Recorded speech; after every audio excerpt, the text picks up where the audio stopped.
Imana ishimwe. Twibukanye umunsi wa mbere twateganye n'izi nyigisho, abanzi yo kwizera. Umunsi wa kabiri, umunsi wa gatatu ejo, abari kwizera. Imana babwiye kugira ngo dusubire umunsi wa mbere kugira ngo umenye impamvu y'ibyo twiga uyu munsi. Le repos de la foi. Le repos de la foi. Mu cyongereza, faith rest.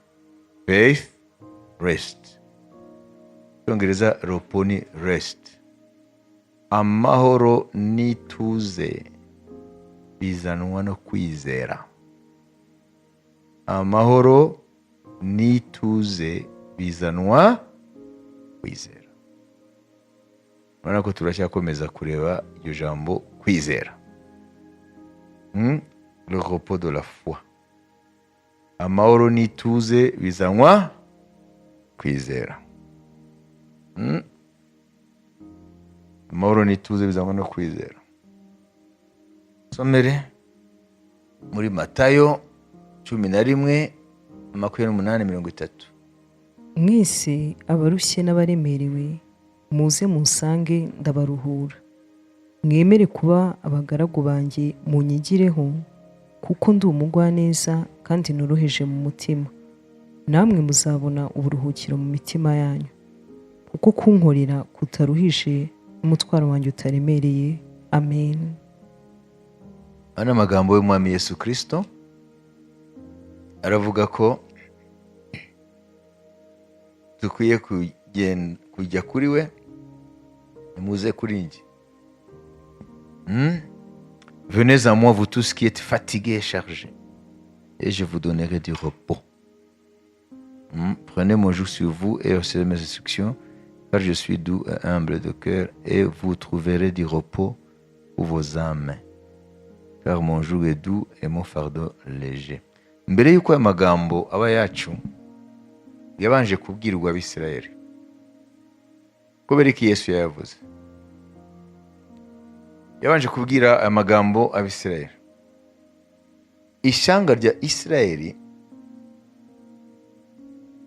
ni ukuvuga ngo abayuda mu gihe cya Yesu Kristo, bari barafashwe mpiri n'abakuru b'idini.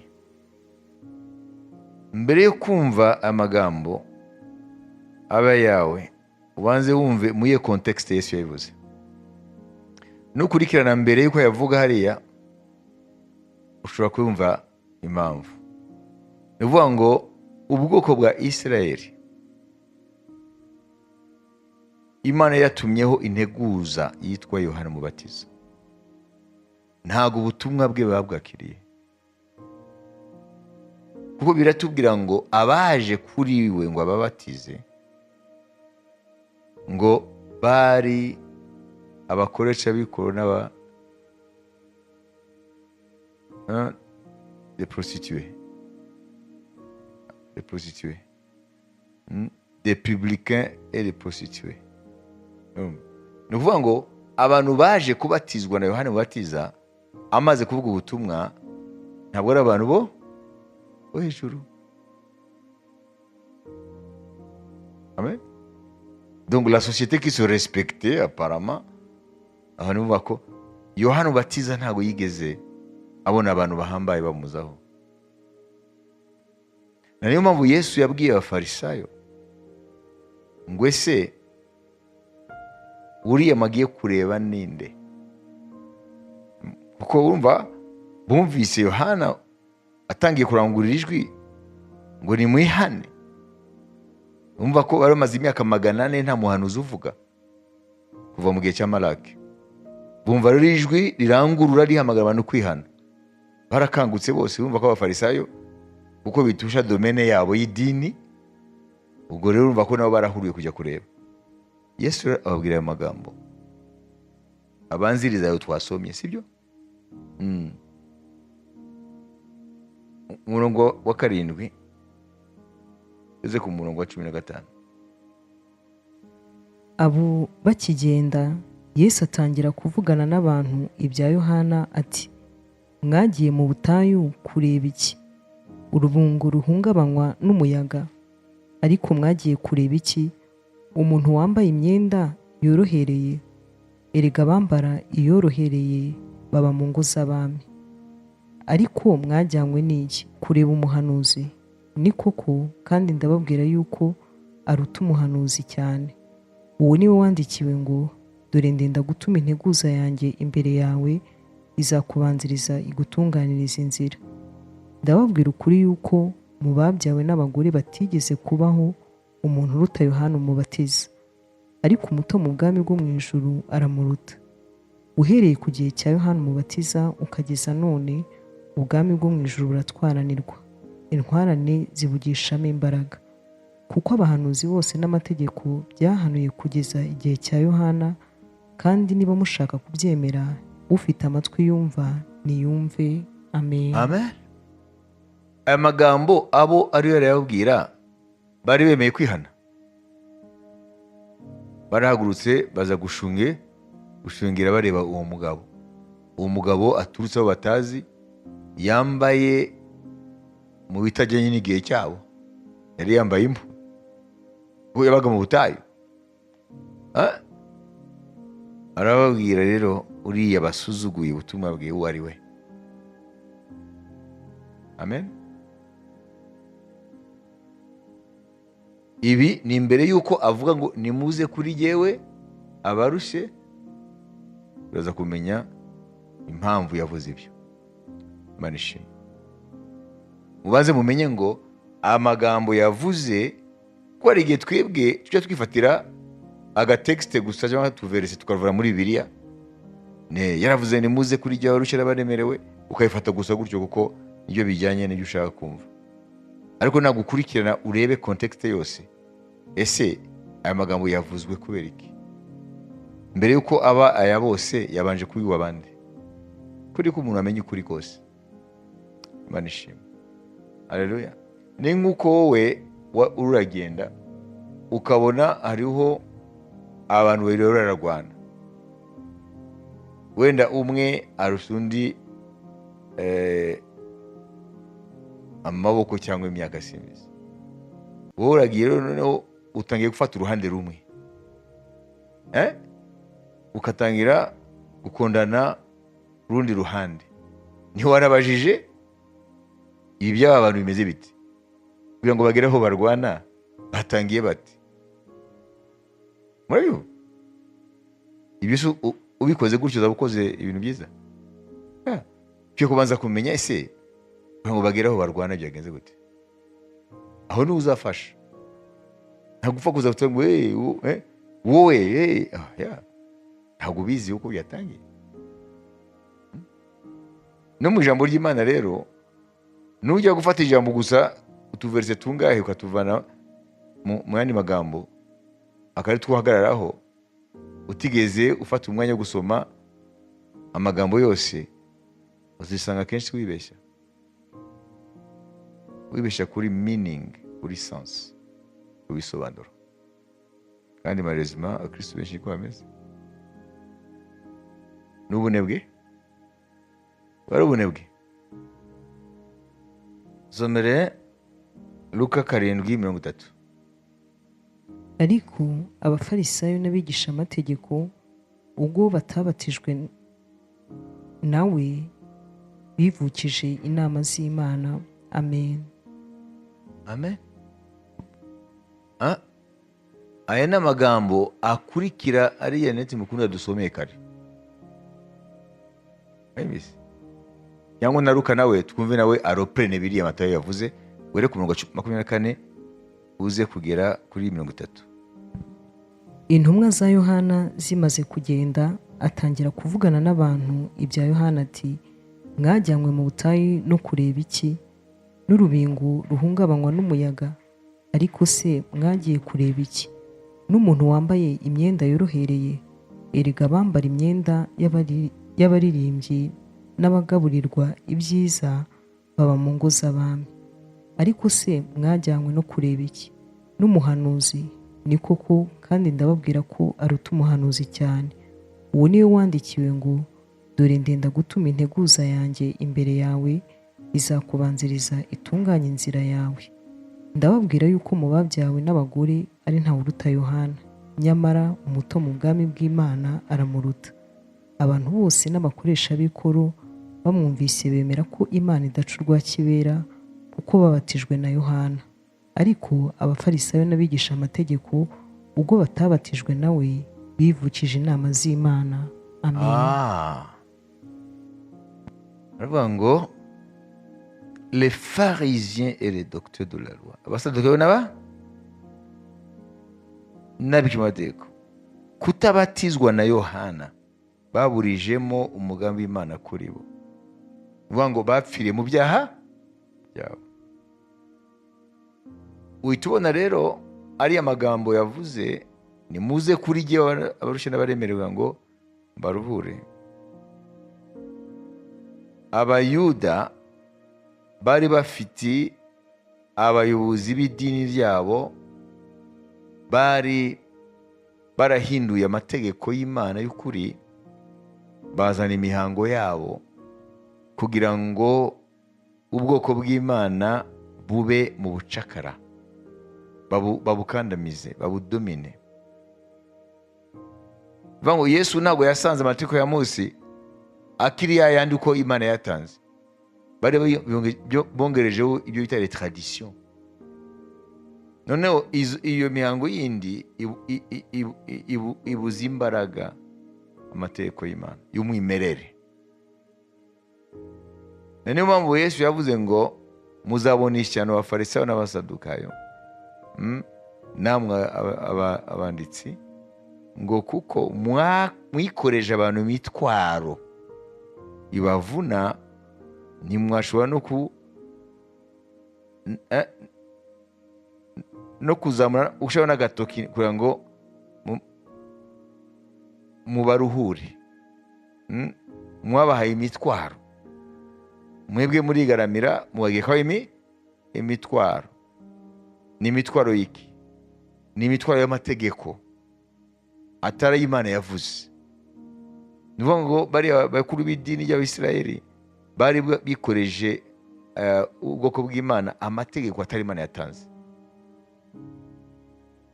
Bo rero bigira nk'abatagatifu, bigira nk'abakiranutsi, hanyuma abandi bariya rubanda n'abanyabyaha. Yesu rero asanga rero mu buryo bw'umwuka, umviriza, mu buryo bw'umwuka asanga ubwoko burushye. Niyo rya jambo tuza kubona, ese mwabyumvise ngo mwabikoreje imitwaro.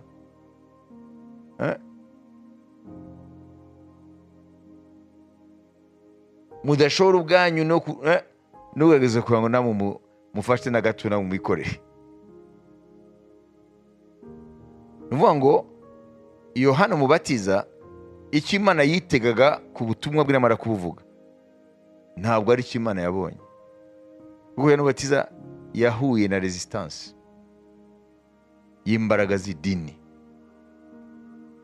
kandi mu gihe abafarisayo babonye Yohana Umubatiza bahise rero batangira gukora kampanye yo kubera ko nibo bari bafite monopole y'iby'idini. Uriya ni umuntu azanye ibintu by'inzaduka kugira ngo bagumane autorite ku bwoko bw'Imana. Yohana we yabatije benshi ni abantu bagaragara muri sosiyete ko badafite igihagararo. Les prostituées, les républicains, les gens de mauvaise vie, abantu niyo mpamvu abafarisayo babwiraga abayoboke babo ati bariya nibivume, ati n'ubundi n'abanyabyaha kabuhariwe. Niyo mpamvu bagiye kwa Yohana Umubatiza. Mwabyumvise? Mukwiye kumenya situation religieuse yari ihari, byari bihagaze gute iby'idini igihe Yohana Umubatiza yatumwaga n'Imana. Mwumvise yabibafasha kutabatizwa na Yohana, bahinduye Imana mubeshyi. Kuko Yohana yaje kuvuga ngo mwihane, genda ijwi ryurangurura mu butayu, mutegure inzira z'Uwiteka, ibigoramye mu bigorore, n'ibindi n'ibindi. Ariko ibyo ntabwo babyemeye, kuko abafarisayo bo bari bazi ko aribo ari abatagatifu, ntabwo bakeneye kwihana, baremewe n'Imana. Kandi ubwoko bw'Imana bwose wabona ko aribo ntangarugero, ariko bari mu buryarya. Mukunda dusomere Matayo 23:4. bahambira imitwaro iremereye Cyangwa 3:3-4. nuko rero ibyo bababwira byose mubikore mubiziririze, ariko imigenzo yabo mwe kuyikurikiza, kuko ibyo bavuga atari byo bakora. Bahambira imitwaro iremereye idaterurwa, bakayihekesha abantu ku ntugu, ariko ubwabo ntibemere kuba bayikozaho n'urutoki rwabo. Amen. Amen. Tumenye aho arabwira, duhere ku murongo wa mbere. Maze Yesu avugana n'iteraniro ry'abantu n'abigishwa be ati, abanditsi n'abafarisayo bicaye ku ntebe ya Mose. Bicaye ku ntebe ya Mose. Ni ukuvuga iki? Ni iyi ntebe nk'iyi nicayeho Mose yabasigiye. Ni ukuvuga ngo bari mu mwanya wa Mose. Ese bari babikwiriye? Oya. Wabizi? Bishize mu mwanya wa Mose. Kuba mu mwanya wa Mose ni ukuvuga ngo bigize abatagatifu. Kuba mu ntebe ya Mose ni ukuvuga yuko abakiranutsi nk'uko Mose yabonwaga mu Bisirayeli nk'intumwa koko y'Imana, niko nabo bashatse ko abantu bababona, ariko bakoresheje igitugu n'iterabwoba. Nicyo bita kuba mu ntebe ya Mose. Komeza. Abanditsi n'abafarisayo bicaye ku ntebe ya Mose, nuko rero ibyo bababwira byose mubikore mubiziririze, ariko imigenzo yabo mwe kuyikurikiza, kuko ibyo bavuga atari byo bakora. Bahambira imitwaro iremereye idaterurwa, bakayihekesha abantu ku ntugu, ariko ubwabo ntibemere kuba bayikozaho n'urutoki rwabo. Amen. Komeza. Arakomeza kubavuga. Ahubwo imirimo yabo yose bayikorera kugira ngo aba bantu babarebe. N'impapuro bambara zanditsweho amagambo y'Imana bazagura bakongera inshundwa z'imyenda yabo. Kandi bakunda imyanya y'abakuru mu birori n'intebe z'icyubahiro mu masinagogi, no kuramukirizwa mu maguriro, no kwitwa n'abantu rabi. Ariko mwebweho ntimuzitwe rabi, kuko umwigisha wanyu ari umwe, namwe mwese muri abavandimwe. Kandi ntimukagire umuntu wo mu isi mwita data, kuko so ari umwe, ari uwo mu ijuru. Kandi ntimuzitwe abakuru, kuko umukuru wanyu ari umwe, ari Kristo. Ahubwo uruta abandi muri mwe ajye aba umugaragu wanyu. Uzishyira hejuru azacishwa bugufi, uzicisha bugufi azashyirwa hejuru. Amen. Amen. Hanyuma umuvumo wa mbere Yesu ashaka kwatura kuri abo Farisayo 13. Umuvumo wa mbere. Ariko mwebwe banditsi n'abafarisayo mwandyarya mwe, muzabona ishyano, kuko mwugarira ubwami bwo mu ijuru ngo abantu batabwinjiramo, namwe ubwanyu ntimwinjiremo, kandi n'abashaka kwinjiramo ntimubakundire. Amen. Amagambo murayumva? Abanje kubwira abigishwa be, ababwira ko bari abafarisayo baricaje mu ntebe ya Mose, ngo n'abantu bashaka ibyubahiro. Kugira ngo rero bashaka ibyubahiro, bakwiye kongereza ku mategeko y'Imana y'ukuri ibindi byabo bituma bari abantu babimbata zabo. none amaze kubwira abigishwa be bakwiye gukora ibyo bababwira, ariko birinda imihango n'imigenzo yabo, kuko ibyo bababwiraga harimo amagambo y'ukuri y'Imana, ariko bagahita bongerezaho ibyabo. Ibyo byabo rero Imana itavuze babyihorere, ariko bafate ibyo bazababwira Imana yavuze. None arangije rero ahindukira abafarisayo rero, arababwira ayo magambo rero abafarisayo n'abasadukayo ngo muzabona ishyano mwandyarya mwe, kuko mwafungiye abantu irembo ry'ubwami bw'Imana, ubwami bw'ijuru, ubwanyu ntabwo mwinjiye, n'abashaka kwinjira mwarababujije. Ubwanyu ntabwo mwinjiye mu bwami bw'ijuru, n'abashaka kubwinjiramo mwarabafungiye. Ni ukuvuga ngo ubwoko bwa Isirayeli, abantu bashaka by'ukuri kunezeza Imana, bari abafarisayo kuko bitajyanye n'inyungu zabo, barababereye intambamyi. Intambamyi gute? Barashaka kujya kumva Yohana ibyo Umubatiza ariwe aravuga, abafarisayo bakababuza. Ubwabo ntabwo babyinjiyemo, babuje n'abandi kubyinjiramo. Noneho kubera yuko baruhije ubwoko bw'Imana, iyo umuntu arushye cyane yavuze ngo nimuze kuri jyewe abarushye n'abaremerewe kugira ngo mbaruhure. Nukomeza hariya araza kuvuga ibibaruhije. Arabwira ngo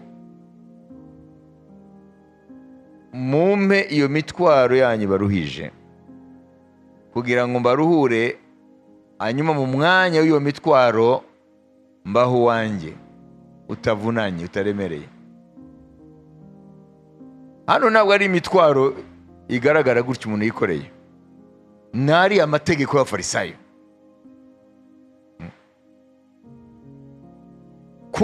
Kubaha Imana, gukiranukira Imana, bari barabigize ibintu birenze mu buryo abantu bananirwa.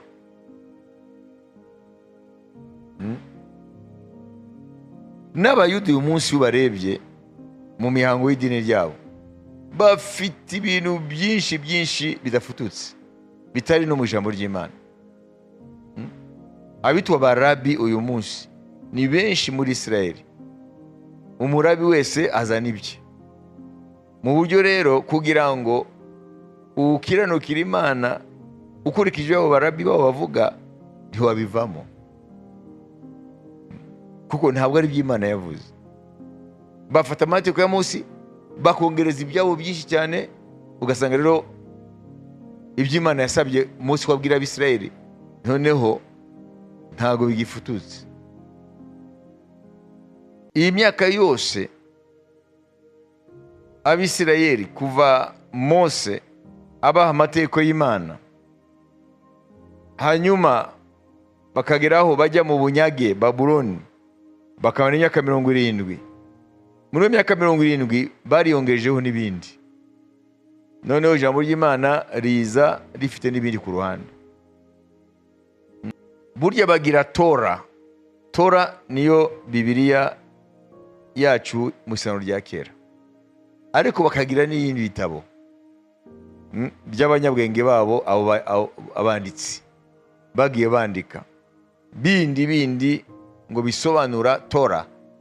None ugasanga rero niyo Tora rero ntabwo ikiri clair, ntabwo ikigaragara neza. None Yesu rero aravuga ngo bakoreje abantu imitwaro. Yesu arashaka ko iyo mitwaro babavunishije, amen, aje kwibatura mu kubabwira ukuri kubabatura. Imana yabwa icyubahiro. Hanyuma bamaze rero kubaturwa, akwiye kubaha uwe mutwaro, kuko iyo umuntu yabatuwe ukamurekera gutyo azongera yibohe. Akwiye guhabwa rero uwundi mutwaro wo ntabwo umuvuna, ahubwo ni umutwaro umurinda. Imana yabwa icyubahiro. Amen. Mu mwanya w'imihango n'imigenzo y'abafarisayo n'abasadukayo n'abanditsi, Yesu abahaye ubutumwa bwiza bubabatura, ya mitwaro bakayiturwa. Ubutumwa bwiza rero nawo ni umutwaro w'Imana, ariko ntabwo ari umutwaro ubabaza, ahubwo ni umutwaro uduha kwishimira Imana, gukiranukira Imana, kandi akaba ari umutwaro uduhumuriza aho kugira ngo uduhahamure. Nicyo bivuga rero ngo nimuze kuri jyewe abarushye n'abaremerewe. Ese mwabyumvise? Mu misaho byaturutse niki cyariyo kirabavuna? Imihango n'imigenzo bikorejwe n'abande? N'abafarisayo, n'abasadukayo, n'abanditsi. Abo nibo bitwa abakuru b'idini, kandi umuyuda wese yabarizwaga mu idini. Wayibise? Babaye ingwate z'abo bantu, babaye abantu bigaruriwe nabo bakoresheje uburiganya bw'abantu, mu mwanya wo kugira ngo bayobore abantu mu nzira yo kumvira amategeko y'Imana, ariko babayoboye mu nzira zo kubakandamiza no kubagira amatungo yabo. Wabibise? Aho kuba intama z'Uwiteka babaye amatungo yabo. Bakemura uko bashaka. Nibashaka ubwoya kuri iriya bakayifata. Murazi ko ubwoya babugurisha. Haleluya. N'uyu munsi rero abafarisayo aba bavuga muri Bibiliya bo barapfuye, ariko umwuka wabo ntabwo wapfuye. Abafarisayo barapfuye, ariko umwuka ntiwapfuye. N'uno munsi hari abantu batarabohorwa n'ubutumwa bwiza, ahubwo bagendera mu mihango n'imigenzo y'idini ryabo, ariko bakibwira ngo ibyo bariho barikorezwa ngo byavuye ku Mana, kandi atari Imana.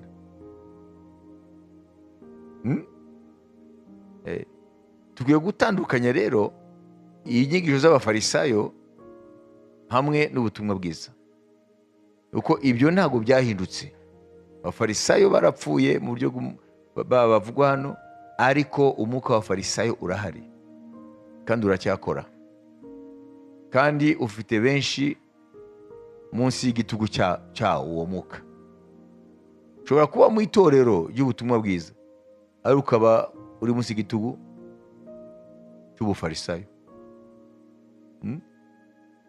Hari n'umuntu yumva ubutumwa bwiza akumva ko bidahagije, akwiye kwigerekaho n'indi mitwaro. Ese murabyumva? Kuko ni ibintu biri spirituel, n'iby'umwuka. Ubutumwa bwiza bwa Yesu Kristo bwaje ngo butubature.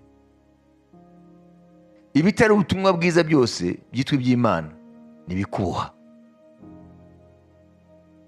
Nubona nk'ubu ko twiyiriza, ubufarisayo buza kubwira ko niyo mpamvu Imana nibona wiriza cyane iragusubiza. Ubwo ni ubufarisayo. Ariko ntabwo twiyiriza gusa kugira ngo Imana idusubize, ahubwo ni discipline spirituelle. Amen. Nubwo waba utafite ikintu urashaka ku Mana kifatika, amen, mu buzima bwawe nk'umwana w'Imana akwiye kuba discipline yo kwiriza. Kwiriza ntabwo ari ruswa tuha Imana ngo idusubize, ngo ducurike umutwe ngo itugire imbabazi. Si kwivuga rero muri Yesaya 58 ngo umunsi wo kwiriza ngo uko niko ngo mwibaza ngo ndaza kubasubiza, ngo mubwira gute? Imana niyo yabivuze. Tukigira gutya inzara yamereye nabi kabisa. Yamereye nabi iransubiza. Ntabwo Imana bayiha ruswa. Ntibivuga yuko kwiriza atari discipline y'Imana. Icyo twabisobanuye ni muri ibi bihe nk'ibi niyo tuba turi mu ruganda rw'Imana, kugira ngo Imana iducuremo ibyo ishaka. Amen. Abafarisayo rero bahinduye rero ibintu, ariko n'ibintu babihinduye mu buryo ijuru nibo baritanga. Abafarisayo ijuru nibo baritanga. Uko niko bigaragaje mu Bisirayeli kiriya gihe. Ntago muzi se wa umuntu yavutse ari impumyi, Yesu yamara kumuhumura byagenze gute? Abafarisayo bibageraho. Ababyeyi babaga muri sinagogi ntago bagize ibibazo, barabahamagaje ati uriya n'umwana wanyu, ashaka kumwihakana, n'umwana wanyu yavutse kuko ari impumyi. Babashubije iki? None nta gisubizo bari bafite, kuko iki batasubije? Ni ukuvuga ngo bari abafarisayo barabatera bwoba, baraza kubaca mu sinagogi, kandi ngo iyo baguciye mu sinagogi baguciye no mu ijuru. Kandi abantu niko babyemeraga, ngo mumubarize ngo arakuze. Abo nibo Yesu aravuga hano bazabonisha cyane. Abafarisayo rero nimba muri bo ndazi Nikodemu we yarakijijwe, sibyo? Ariko abafarisayo benshi bari kuzimu, kuko bafungiye abandi irembo ryo kujya mu ijuru, nawe ubwabo ntibarijyamo. Rero Yesu yaje kutwereka inzira yo kubona amahoro ndetse n'ituze mu mitima yacu. Amen. Ntabwo ari imihango n'imigenzo bizatuma ugira amahoro n'ituze mu mutima wawe. Umwami yaje kutwereka inzira rero yatubashisha kwinjira mu mahoro n'ituze by'Imana mu mitima yacu. Duhamagariwe kurwana intambara yo kwizera, intambara y'umwuka, kuko ngo asigaye mukomere mu mwami no mbaraga ze nyinshi. Abo turwana nabo sabe inyama n'amaraso. No mu ntambara y'umwuka, ukwizera gutuma tuyirwana dufite amahoro n'ituze mu mitima yacu, kandi turarwana intambara. Amen. Ibyo bita le repos de la foi. Kwizera ntabwo kuduhesha gusa ibyo dushaka ku Mana. Kwizera gutuma dutuza kandi tukagira amahoro muri twebwe.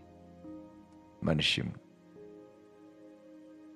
Heburayo bice 4:10. Kuko uwinjiye mu buruhukiro bwayo nawe aba aruhutse imirimo ye nk'uko Imana yaruhutse iyayo. Amen. Uwinjiye mu buruhukiro bwayo,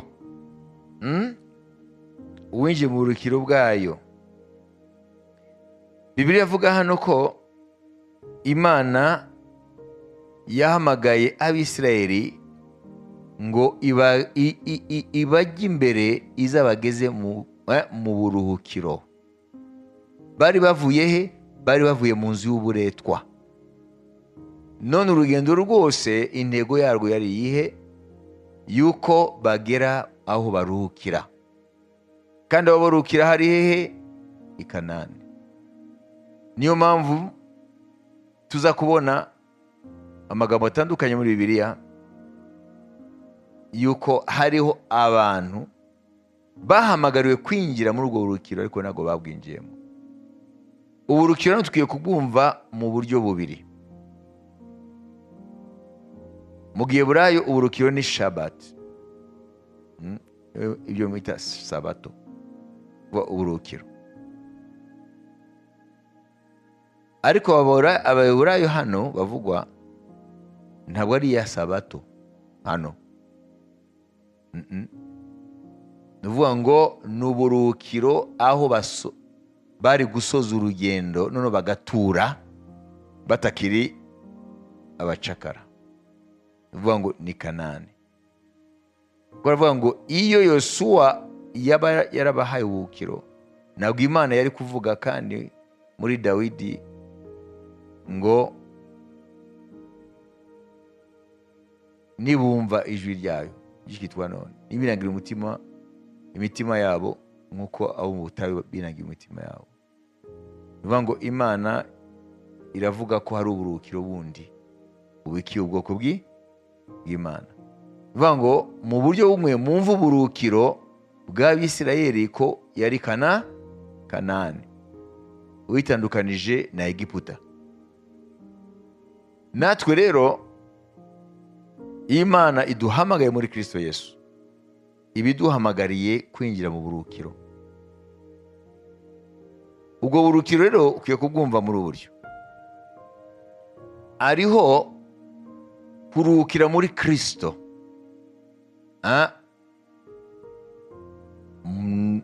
mu gihe tukiri mu rugendo muri Kristo, tukaba mu mahoro n'ituze, amen, tubiheshwa no kwizera turi bubone, ari rero no kuzaruhuka rero rimwe risa tukaruhuka igihe tuba tugeze mu ijuru. Ntabwo rero tuzaruhuka tugeze mu ijuru gusa, tugiye gutangira kumenya ko mu gihe winjiye muri Kristo uba winjiye muri ropo. Imana yabwa icyubahiro. Igihe winjiye muri Kristo uba winjiye mu buruhukiro, uba winjiye muri sabato, uba winjiye mu ituze. Wabizi? Amen. Benshi bazi ko bazaruhuka nibagera mu ijuru. C'est une demi-vérité, ce n'est pas toute la vérité. Umva, hariho dimension ebyiri z'uburuhukiro Imana ihamagariye ubwoko bwayo. Ni ukuvuga iyo twikijijwe tukakira Yesu Kristo, tuba twinjiye mu buruhukiro. Tuza kubibona. Turuhuka iki? Turuhuka niba yambwiye ibyo turuhuka: ibyaha, indwara, imivumo, n'ubwoba, n'ibikomere, imihango n'imigenzo y'idini, nk'uko bari abafarisayo bayikoreje bariya Abayuda. Ibyo byose nibyo, ariko ndaza kubabwira icyo turuhuka by'ukuri. Mubaze mugende musenge, bati iminota 5 musenge. Imana turashaka rwose uburuhukiro bwo kwizera tubusobanukirwe kandi tubwinjiremo. Amen. Le repos de la foi. Faith rest. Amahoro n'ituze bibonekera mu kwizera. Bati iminota 5.